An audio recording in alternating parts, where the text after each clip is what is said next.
La princesse en sommeil est une adaptation d'une pièce de théâtre pour marionnettes d'un conte écrit par Isabelle Serclé qui s'appelle Le sommeil de Méline. Et c'est naturellement à Isabelle que j'ai demandé de devenir la marionnettiste, également narratrice. Ça donne une grande fluidité finalement au spectacle et une maîtrise totale.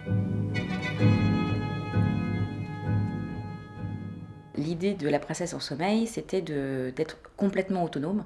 Et moi, ce qui m'intéressait, c'était de pouvoir proposer le même spectacle partout avec la même qualité. En essayant de penser au maximum à comment est-ce qu'on fait pour l'emporter et donc pour le transporter, pour pouvoir faire des tournées.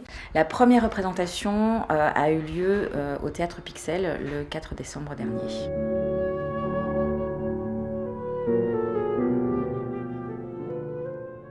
On met grosso modo une vingtaine de minutes pour monter le spectacle. On commence d'abord par installer la table. L'intégralité du décor ensuite a été pensée autour de cette table. La première idée, ça a été de faire une espèce de jupe devant qui est devenue une fresque, donc qui participe aussi du spectacle. Ça ressemble un peu à une carte au trésor que j'ai brodée entièrement à la main.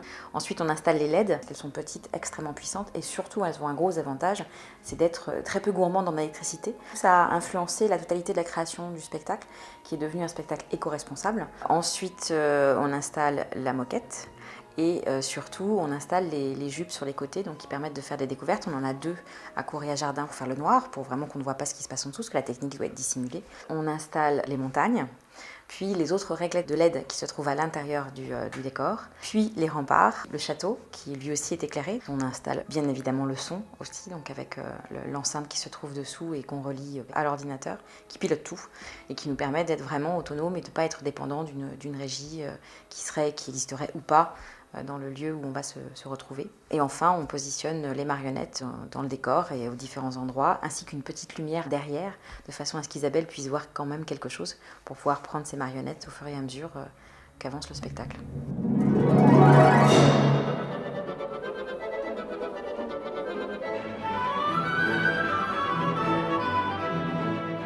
La finalité de ce spectacle, c'est de pouvoir aller dans tous les endroits où la culture ne va pas habituellement. Et donc on a décidé, avant de faire Avignon au mois de juillet prochain, de mettre en place une tournée rurale, vraisemblablement dans le 77 ou dans le 91 dans un premier temps, donc des départements qui sont encore par endroits très ruraux.